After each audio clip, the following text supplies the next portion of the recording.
salaamaaleykum mbokk yi ki ngeen gis mooy sëñ Khadim Ndiaye dafa am jamono ji nag lu nemmeeku ci àdduna bi mu métti nu torop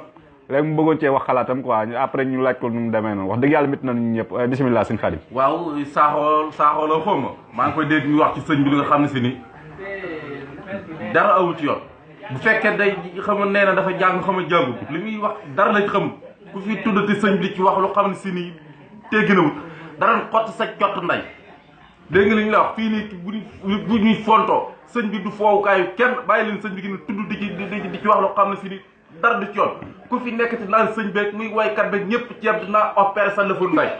yéen ñëpp laa seen cott nday ku fi nekk ti di wax ci sëñ bi loo xam ne si dégg na wut pare la fekk ci sa kër gi nga nekk ñu téegal sa nday bu baax ñun moom wax dëgg yàlla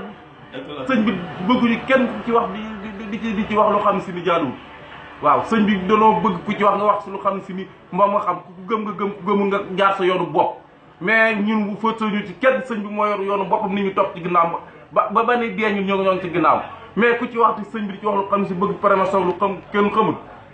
dana xott sa cott nday bu baax a baax a baax a baax a baax yooyu ngi dégg ku ci wax dana rof sa lëfu nday wasalaamaaleykum wa rahmatullah dëgg la